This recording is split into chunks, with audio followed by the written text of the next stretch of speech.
ನಮಸ್ತೆ ಸ್ನೇಹಿತರೆ, ಇವತ್ತು ಬದನೆಕಾಯಿ ವಡೆ ಮಾಡೋದನ್ನು ನೋಡೋಣ. 2 ಥರದ ಮಸಾಲೆ ಹಾಕಿ ನಿಮಗೆ ತೋರಿಸ್ತಾ ಇದ್ದೀನಿ. ಒಂದು ಒಣ ಖಾರದ ಮಸಾಲೆ, ಇನ್ನೊಂದು ಹಸಿಮೆಣಸಿಕಾಯಿ ಪೇಸ್ಟ್ ಹಾಕಿ ಮಾಡೋದು. ತುಂಬ ಅಂದರೆ ತುಂಬ ರುಚಿಯಾಗಿರುತ್ತೆ. ಮೊದಲು ಒಣ ಖಾರದ್ದು ನೋಡಿ, ಖಾರದ ಪುಡಿ ಮತ್ತು ಸ್ವಲ್ಪ ಗರಂ ಮಸಾಲ, ಜೀರಿಗೆ, ಉಪ್ಪು, ಬೆಳ್ಳುಳ್ಳಿ, ಕೊತ್ತಂಬರಿ ಸೊಪ್ಪು ಇದಿಷ್ಟನ್ನು ಹಾಕಿ ಪೇಸ್ಟ್ನ ಮಾಡ್ಕೊಳ್ಳೋಣ. ನಾವು ಮನೆಯಲ್ಲಿ ಬಕ್ರಿಗೆಲ್ಲ ಬೆಳ್ಳುಳ್ಳಿ ಚಟ್ನಿ ಉಪಯೋಗಿಸ್ತೀವಲ್ಲ, ಅದೇ ಥರ. ಬಟ್ ಇಲ್ಲಿ ಏನಪ್ಪ ಅಂದರೆ ಗರಂ ಮಸಾಲಾನ ಆ್ಯಡ್ ಮಾಡಿದ್ದೀವಿ ಅಷ್ಟೇ. ನಿಮ್ಮ ಮನೇಲಿ ಬೆಳ್ಳುಳ್ಳಿ ಚಟ್ನಿ ಆಲ್ರೆಡಿ ಇದೆ ಅಂದರೆ ನೀವು ಅದನ್ನೇ ಹಾಕಿ ಮಾಡ್ಕೊಳ್ಳಿ, ತೊಂದರೆ ಇಲ್ಲ. ಬೇಕಂದರೆ ಗರಂ ಮಸಾಲ ಹಾಕ್ಕೋಬೋದು, ಬೇಡ ಅಂದರೂ ನಡೆಯುತ್ತೆ. ಸ್ವಲ್ಪ ಡಿಫ್ರೆಂಟ್ ಟೇಸ್ಟ್ ಕೊಡುತ್ತೆ ಅನ್ನೋದಕ್ಕೋಸ್ಕರ ಗರಂ ಮಸಾಲ ಹಾಕ್ಕೊಂಡಿದ್ದೀವಿ ಅಷ್ಟೇ. ಈ ಗರಂ ಮಸಾಲ ಎಲ್ಲ ಹಾಕಿ ನೀವು ಪೇಸ್ಟ್ ಮಾಡಿದ ಮೇಲೆ ಇದಕ್ಕೆ ಸ್ವಲ್ಪ 1 ಸ್ಪೂನಷ್ಟು ಎಣ್ಣೆ ಹಾಕಿ ಕಲಸಿ ಇಟ್ಕೊಂಡ್ಬಿಡಿ. ಅದು ರೆಡಿ ಆಗುತ್ತೆ. ಆಲ್ಮೋಸ್ಟ್ ನಮ್ಮ ಉತ್ತರ ಕರ್ನಾಟಕದ ಕಡೆ ಎಲ್ಲರ ಮನೆಯಲ್ಲೂ ಬೆಳ್ಳುಳ್ಳಿ ಚಟ್ನಿ ಇದ್ದೇ ಇರುತ್ತೆ. ಖಾರ ಚಟ್ನಿ ಅಂತ ಹೇಳ್ತೀವಿ, ಬೆಳ್ಳುಳ್ಳಿ ಚಟ್ನಿ ಅಂತ ಹೇಳ್ತೀವಿ. ತುಂಬ ಅಂದರೆ ತುಂಬ ರುಚಿಯಾಗಿರುತ್ತೆ.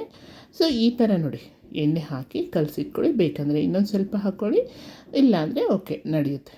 ಈ ರೀತಿ ಚಟ್ನಿ ಒಂದು ರೆಡಿ ಆಯಿತು. ಇದು ಒಣ ಖಾರದ ಮಸಾಲ, ಓಕೆನಾ. ಖಾರ ನಿಮಗೆ ನೋಡ್ಕೊಂಡು ಹಾಕ್ಕೊಳ್ಳಿ. ಮತ್ತು ಉಪ್ಪು ಅಷ್ಟೇ, ಎಲ್ಲ ಕಡೆ ಉಪ್ಪು ಹಾಕೋದ್ರಿಂದ, ಅಂದರೆ ಹಿಟ್ಟಿಗೂ ಉಪ್ಪು ಹಾಕ್ತೀವಿ, ಇಲ್ಲೂ ಉಪ್ಪು ಹಾಕ್ತೀವಿ. ನೋಡಿಕೊಂಡು ಸ್ವಲ್ಪ ಕಡಿಮೆನೇ ಉಪ್ಪು ಹಾಕ್ಕೊಳ್ಳಿ, ಆಯಿತಾ. ಇದು ರೆಡಿ ಆಯಿತು. ನೆಕ್ಸ್ಟು ಹಸಿಮೆಣಸಿನ್ಕಾಯಿ ಪೇಸ್ಟ್ ಮಾಡ್ತಕ್ಕಂಥದ್ದು. ಇದನ್ನು ಆ್ಯಕ್ಚುಲಿ ನಾವೆಲ್ಲರೂ ಮನೇಲಿ ಮಾಡಿರ್ತೀವಲ್ಲ ಹಸಿಕಾಯಿ ಚಟ್ನಿ, ಸೇಮ್ ಅದೇ ಪ್ರೊಸೆಸ್ಸು. ಬೆಳ್ಳುಳ್ಳಿ ಮತ್ತು ಹಸಿಮೆಣಸಿಕಾಯಿ, ಉಪ್ಪು, ಜೀರಿಗೆ, ಹಾಗೆಯೇ ಕೊತ್ತಂಬರಿ ಸೊಪ್ಪು. ಇದು ಹಸಿಮೆಣಸಿಕಾಯಿ ಚಟ್ನಿಗೆ ನಾವು ಮಾಡಿಟ್ಟಿರ್ತೀವಿ ಮನೆಯಲ್ಲಿ, ಬಕ್ರಿಗೆಲ್ಲ ತಿಂತೀವಿ. ಅದಿದ್ದರೆ ನಡೆಯುತ್ತೆ. ಇಲ್ಲಾಂದರೆ ಯಾರು ಮಾಡಿರಲ್ವೋ ಅವರು ಈ ಥರ ಮಾಡ್ಕೊಳ್ಳಿ.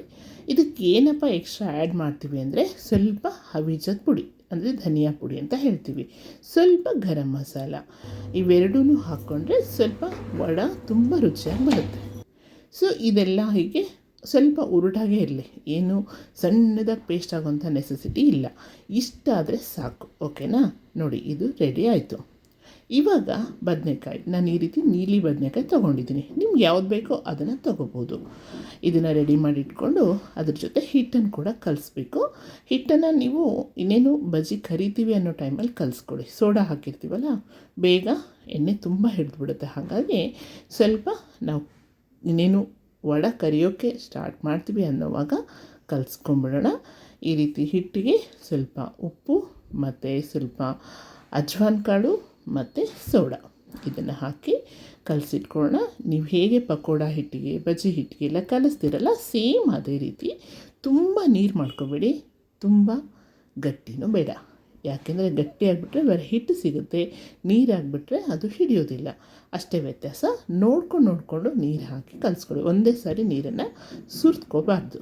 ಈ ರೀತಿ ನಾವು ಹಿಟ್ಟನ್ನು ರೆಡಿ ಮಾಡಿ ಇಟ್ಕೊಂಡ ತಕ್ಷಣ ಬದನೆಕಾಯಿನ ಯಾವ ರೀತಿ ಕಟ್ ಮಾಡ್ಕೋಬೇಕು ಅನ್ನೋದನ್ನು ತೋರಿಸ್ತೀನಿ ನೋಡಿ. ಬದನೆಕಾಯಿನ ತುಂಬ ಎಳೆದಿದ್ರೆ ತುಂಬ ರುಚಿಯಾಗುತ್ತೆ. ಕೆಲವ್ರು ಏನು ಮಾಡ್ತಾರೆ, ಇಡೀ ಬದನೆಕಾಯಿನ ತುಂಬ್ತಾರೆ, ಅದು ಕೂಡ ಚೆನ್ನಾಗಿರುತ್ತೆ. ನಮ್ಮ ಗದಗ ಸೈಡ್ ಹೋದರೆ ನಿಮಗೆ ಅದೇ ಥರ ಬದನೆಕಾಯಿ ವಡೆ ಸಿಗುತ್ತೆ, ತುಂಬ ಫೇಮಸ್ಸು. ಆದರೆ ಇಡೀ ಬದನೆಕಾಯಿ ತಿನ್ನೋಕ್ಕೆ ಮಕ್ಕಳು ಇಷ್ಟಪಡೋದಿಲ್ಲ ಅನ್ನೋದಕ್ಕೋಸ್ಕರ ಈ ರೀತಿಯಾಗಿ ಕೂಡ ನಾವು ಮಾಡ್ತೀವಿ. ತುಂಬ ತೆಳ್ಳಗೆ ನೀಟಾಗಿ ಕಟ್ ಮಾಡ್ಕೊಳ್ಳಿ, ರೌಂಡ್ ಶೇಪಲ್ಲಿ. ಈ ರೀತಿ ಎಳೆ ಬದನೆಕಾಯಿ ಇದ್ದರೆ ತುಂಬ ಅಂದರೆ ತುಂಬ ರುಚಿಯಾಗುತ್ತೆ. ತುಂಬ ಎಷ್ಟು ಸಾಧ್ಯನೋ ಅಷ್ಟು ತೆಳುವಾಗಿ ಕಟ್ ಮಾಡ್ಕೊಳ್ಳಿ, ಓಕೆನಾ. ಈ ರೀತಿ ಕಟ್ ಮಾಡ್ಕೊಂಡ್ಮೇಲೆ ಎಲ್ಲ ಬದನೆಕಾಯಿನೂ ನಿಮ್ಗೆ ಎಷ್ಟು ಬೇಕೋ ಅಷ್ಟು ಈ ರೀತಿ ಬದನೆಕಾಯಿನ ರೆಡಿ ಮಾಡಿಟ್ಕೊಳ್ಳಿ. ಗದಗ ಸೈಡ್ ಹೋದರೆ ನೀವು ಈ ರೀತಿ ಬದನೆಕಾಯಿ ವಡೆನ ತಿಂದ್ಕೊಂಡೇ ಬನ್ನಿ. ಯಾಕೆಂದರೆ ಅಷ್ಟು ರುಚಿಯಾಗಿ ಮಾಡ್ತಾರೆ ಅಲ್ಲಿ. ಹಸಿಮೆಣಸಿಕಾಯಿ ಪೇಸ್ಟ್ ಹಾಕಿನೇ ಮಾಡೋದು ಅದು. ಅವರಲ್ಲಿ ಹವೀಜ ಎಲ್ಲ ಮಸಾಲೆ ಹಾಕ್ತಾರೆ. ನಾನು ಅದಕ್ಕೆ ಧನಿಯಾ ಪುಡಿ ಹಾಕಿದ್ದೀನಿ ನೋಡಿ. ನೆಕ್ಸ್ಟು ಈ ಬದನೆಕಾಯಿನ ಹೆಚ್ಕೊಂಡ್ಮೇಲೆ ಸ್ವಲ್ಪ ಉಪ್ಪು, ನೀರು ಹಾಕಿರ್ತಕ್ಕಂತಹ ನೀರಲ್ಲಿ ಈ ಬದನೆಕಾಯಿನ ಹಾಕಿಟ್ಕೊಳ್ಳೋಣ. ಯಾಕೆಂದರೆ ಕಪ್ಪಾಗಬಾರ್ದು ಅನ್ನೋ ಉದ್ದೇಶ ಅಷ್ಟೇ. ಇಮಿಡಿಯೇಟ್ ಮಾಡ್ತೀವಿ ಅಂದರೆ ಏನು ನೆಸೆಸಿಟಿ ಇಲ್ಲ. ಬಟ್ ಲೇಟ್ ಆಗುತ್ತೆ ಅನ್ನೋದಾದರೆ ನಾವು ಈ ರೀತಿ ಹಾಕ್ಕೋಬೇಕು. ನೆಕ್ಸ್ಟು ಈ ಬದನೆಕಾಯಿಗಳನ್ನೆಲ್ಲ ತಗೊಂಡು ಅವುಗಳಿಗೆ ಮತ್ತೆ ಪೇಸ್ಟನ್ನು ಇಡ್ತಾ ಹೋಗಬೇಕು. ನೋಡಿ, ಈ ರೀತಿ 2 ತೆಳುವಾಗಿ ಇರ್ತಾವಲ್ಲ ಈ ಪೀಸ್ಗಳು, ಅಂದರೆ ಸ್ಲೈಸು, ಅವುಗಳನ್ನ ಒಂದೊಂದು ಪೀಸ್ನ ತೊಗೊಂಡು ಅದ್ರ ಮಧ್ಯೆ ನೀವು ಪೇಸ್ಟ್ ಯಾವ್ದು ಬೇಕೋ ಅದು ಹಸಿದಾದರೂ ಓಕೆ, ಒಣದಾದರೂ ಓಕೆ, ಮಧ್ಯೆ ಇಟ್ಟು ಅದ್ರ ಮೇಲೆ ಇನ್ನೊಂದು ಪೀಸ್ನ ಇಟ್ಬಿಟ್ರೆ ನೋಡಿ ರೆಡಿ ಆಗುತ್ತೆ. ಹೀಗೆ ನೀಟಾಗಿ ನೀವು ಒಳಗಡೆ ಬಾಯಿ ತುಂಬ ಸಿಗಬೇಕು, ಹಾಗಾಗಿ ಸ್ವಲ್ಪ ಜಾಸ್ತಿನೇ ಇಡಿ.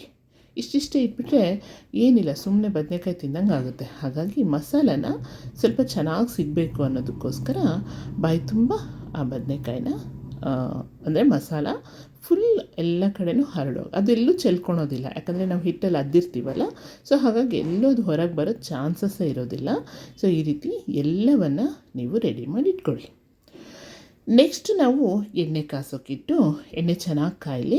ಎಣ್ಣೆ ಕಾದ ತಕ್ಷಣ ನೋಡಿ ಈ ರೀತಿ ಹಿಟ್ಟಲ್ಲಿ ನಾವು ಬದನೆಕಾಯಿ ತುಂಬಿಟ್ಟಿರ್ತೀವಲ್ಲ ಅದನ್ನು ಅದ್ದಿ ಕರಿಬೇಕು.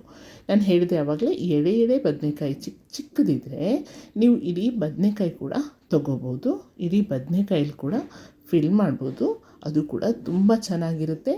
ಇನ್ನೊಂದು ಮಸಾಲೆ ಹಾಕ್ತಾರೆ, ಕಡಲೆಬೇಳೆ ಮಸಾಲ, ಅದನ್ನು ಕೂಡ ನಿಮಗೆ ಒಂದು ಸಾರಿ ನೆಕ್ಸ್ಟ್ ಯಾವತ್ತಾದರೂ ತೋರಿಸ್ತೀನಿ. ಅದು ತುಂಬ ರುಚಿಯಾಗಿರುತ್ತೆ, ನಮ್ಮೂರಲ್ಲಂಥದ್ದು ತುಂಬ ಫೇಮಸ್. ಸೊ ಹಾಗಾಗಿ ಈ ರೀತಿ ಬದನೆಕಾಯಿ ವಡೆ ರೆಡಿ ಆಯಿತು. ಸೊ ಪಲಾವ್ ಮಾಡಿದ್ದೆ, ಪಲಾವ್ ಜೊತೆ ಬದನೆಕಾಯಿ ವಡೆ ಸಖತ್ತು ರುಚಿಯಾಗಿ ಬಂತು, ತುಂಬ ಟೇಸ್ಟಿಯಾಗಿತ್ತು. ಒಂದು ಪುಟ್ಟಿ ಬದನೆಕಾಯಿ ವಡೆ ಖಾಲಿಯಾಗಿ ಹೋಯಿತು. ನೋಡಿ ಎಷ್ಟು ಚೆನ್ನಾಗಿ ಮಸಾಲೆ ಕಾಣಿಸುತ್ತೆ. ನಿಮಗೆಲ್ಲ ಸ್ನೇಹಿತರೆ ಈ ವಿಡಿಯೋ ಇಷ್ಟ ಆಗಿದೆ ಅಂದ್ಕೊಂಡಿದ್ದೀನಿ. ನೀವು ಕೂಡ ಒಮ್ಮೆ ಟ್ರೈ ಮಾಡಿ. ಫಸ್ಟ್ ಟೈಮ್ ನೋಡೋರು ಸಬ್ಸ್ಕ್ರೈಬ್ ಮಾಡಿ. ಧನ್ಯವಾದ.